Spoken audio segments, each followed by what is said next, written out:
माननीय सदस्यगण, बीते 12 महीने में मेरी सरकार अनेक महत्वपूर्ण विधेयक लेकर भी आए। ये विधेयक आप सभी संसद सदस्यों के सहयोग से आज कानून बन चुके हैं। ये ऐसे कानून हैं जो विकसित भारत के संकल्पों की सिद्धि का मजबूत आधार है।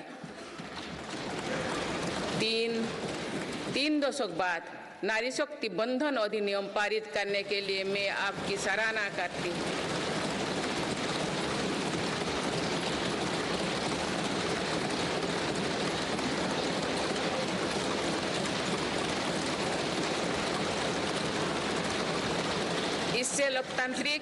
इससे लोकसभा और विधानसभा के महिलाओं की ज्यादा भागीदारी सुनिश्चित हुई है।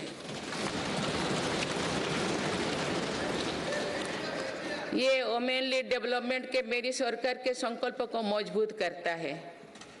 रिफॉर्म, परफॉर्म और ट्रांसफॉर्म के अपने कमिटमेंट को मेरी सरकार ने लगातार जारी रखा है। गुलामी के कालखंड में प्रेरित क्रिमिनल जस्टिस सिस्टम अब इतिहास हो गया है। आप दंड को नहीं अपितु न्याय को प्राथमिकता है।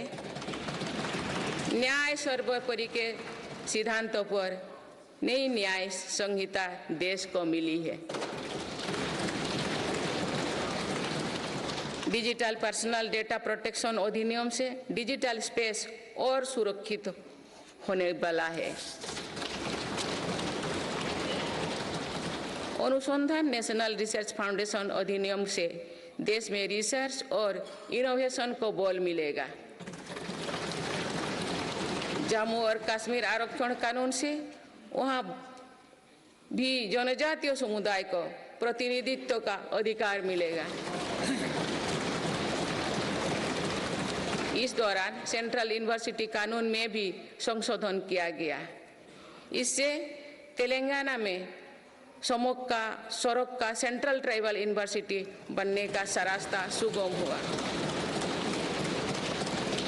पिछले वर्ष 76 अन्य पुराने कानून को भी हटाया गया है। मेरी सरकार परीक्षाओं में होने वाली गड़बड़ी को लेकर युवाओं की चिंता से अवगत है।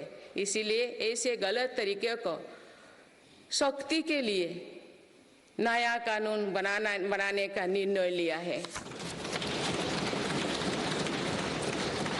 माननीय सदस्यगण, कोई भी राष्ट्र तेज गति से तभी आगे बढ़ सकता है जब वो पुराने चुनौतियों का पूरा परास्त करते हुए अपने ज्यादा से ज्यादा ऊर्जा भविष्य निर्माण में लगाए।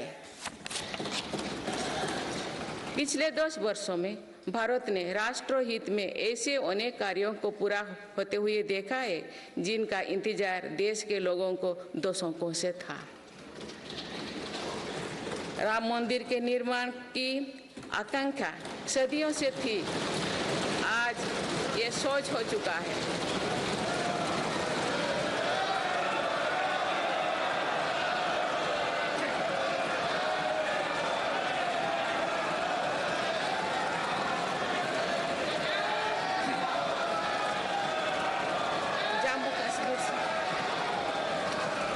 जम्मू कश्मीर से आर्टिकल 370 हटाने को लेकर शंकाएं थी, आज वो इतिहास हो चुकी है। इसी संसद ने 3 तलाक के विरुद्ध कड़ा कानून बनाया है। इसी संसद ने हमारे पड़ोसी देशों से आए पीड़ित अल्पसंख्यकों को नागरिक देने वाला कानून बनाया।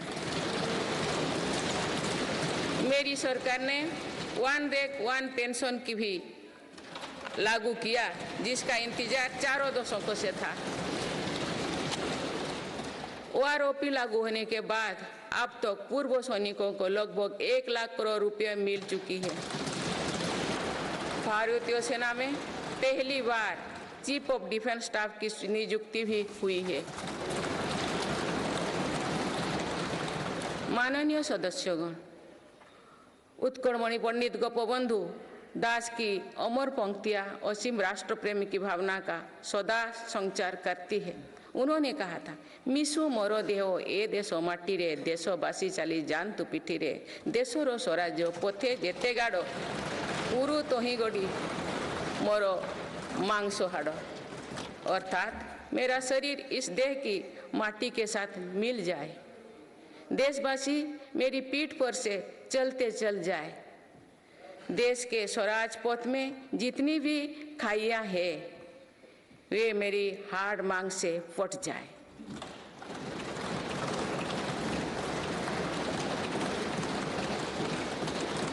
इन पंक्तियों में हमें कर्तव्यों की पराकाष्ठा दिखती है, राष्ट्र सर्वोपरि का आदर्श दिखाई देता है।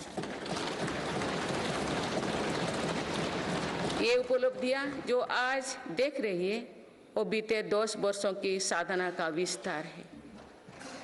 हमें सभी बचपन से गरीबी हटाओ के नारे सुनते आ रहे हैं। अब हम जीवन में पहली बार बड़े पैमाने पर गरीबी को दूर होने देख रहे हैं। नीति आयोग के अनुसार मेरी सरकार के एक दशक के कार्यकाल में करीब 25 करोड़ देशवासी गरीबी से बाहर निकले हैं।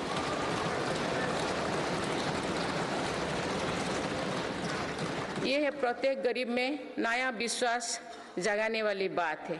जो 25 करोड़ लोगों की गरीबी दूर हो सकती है तो उसकी भी गरीबी दूर हो सकती है। आज अर्थव्यवस्था के विभिन्न आयामों को देखें तो ये विश्वास बढ़ता है कि भारत सही दिशा में तथा सही निर्णय लेते हुए आगे बढ़ रही है। बीते 10 वर्षों में हमने भारत को फ्रेजाइल 5 से निकलकर टॉप 5 इकोनॉमीज में शामिल होते देखा है।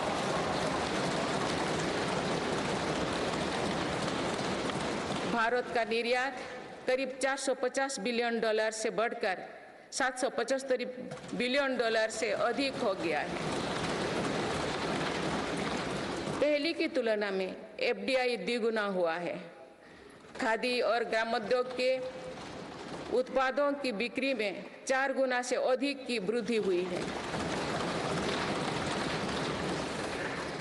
ITR फाइल करने वाले की संख्या करीब 3.25 करोड़ से बढ़कर लगभग 8.25 करोड़ हो चुकी है और बढ़ोतरी 2 गुना से भी कहीं अधिक है। एक दशक पहले देश में केवल कुछ 100 स्टार्टअप थे जो आज बढ़कर 1 लाख से अधिक हो गया। साल में 94,000 कंपनियां रजिस्टर हुई थी। पिछले वर्ष ये संख्या 1,60,000 तक पहुंच चुके हैं। दिसंबर 2017 में 98 लाख से लोग GST देते थे। आज इनकी संख्या 1,40,00,000 है। 2014 से पहले के 10 वर्षों में लगभग 13 करोड़ वाहन बिके थे। पिछले 10 वर्षों में देशवासियों ने 21 करोड़ से अधिक वाहन खरीदे हैं।